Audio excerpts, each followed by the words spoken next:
I just got a really intriguing question from somebody who's been listening and reading to my stuff. And it's such a good question that I thought I would share it with you all. And here's what they wrote. As a former pro athlete, how does one handle homophobia as an inherent part of sports? Isn't that interesting? As a former pro athlete, how does one handle homophobia as an inherent part of sports? This is going to take a couple minutes and we're going to do a deep dive, but I trust it's going to be very interesting and fun for you if you're interested in this topic at all. Because I want to start off with the idea that's a cultural one in the world of men. Hazing that's what the larger topic is here. Hazing, where we're teasing one another, that's sort of an integral part of being a man and of being in situations where there's ongoing training in a man's world, like a team or like the military. But hazing, like just about every other activity, can be uplifting.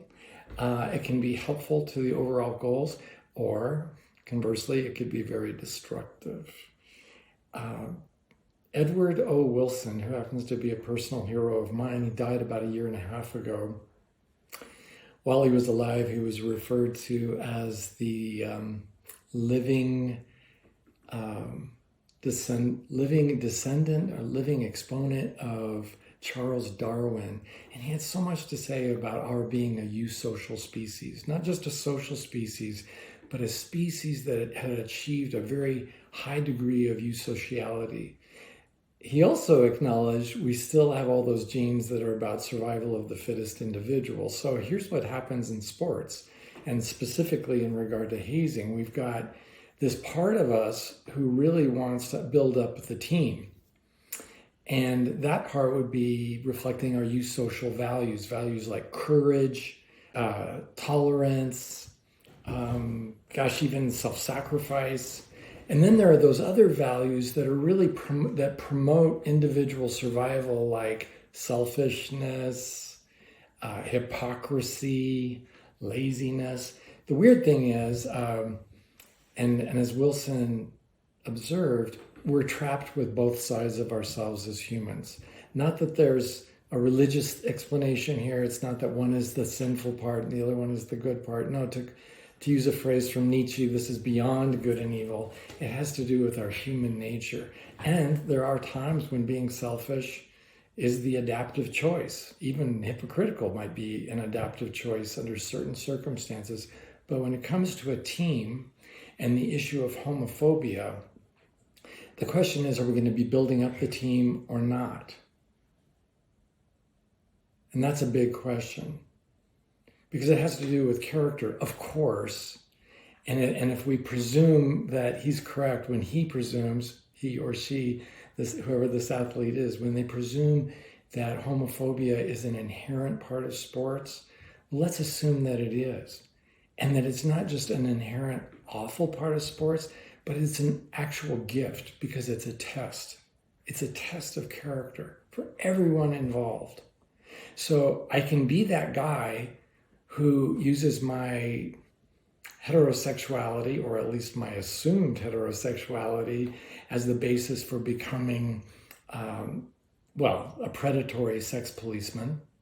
And I can start calling out people who I think are effeminate or gay as faggot or queer or whatever it is I might say. And conversely, even outside of the world of sports, I might be referring to women as sluts or whores. Or I could be that courageous team builder who really considers what we do in our bedrooms to be irrelevant to what happens out on the sports field. And my tolerance isn't even tolerance at that point because it's really indifference. But when others speak up as representatives of the sex police, I get to show my team building traits by calling them out courageously, right? Because I'm risking something when I call them out. And I get to demonstrate real caring and love for my fellow human a real sense of altruism as a member of a species that has achieved eusociality. So this is kind of deep because it's not a matter of good versus bad. It's not sin versus virtue. It's really what kind of a person you want to be. What kind of a human do you want to be?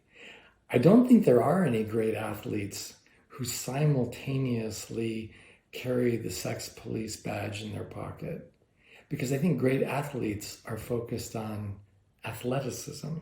They're focused on the competition, and they're focused on activities and behaviors that actually build up their teammates. So when we talk about homophobia in the world of sports, and especially pro sports, I think we need to embrace these horrible events as wonderful opportunities, because that is in fact what they are.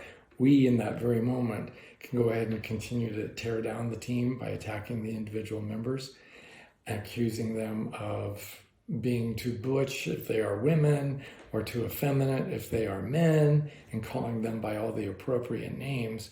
Or we can call out the sex policeman for getting his head back in the game, or at least needing to, and taking a look at what he's doing that's so destructive, he or she. So it's a big deal, and it's an opportunity. And that's why sexual futurists look at these kinds of things with a smile and a knowingness, because they know how this works. I hope this helps you.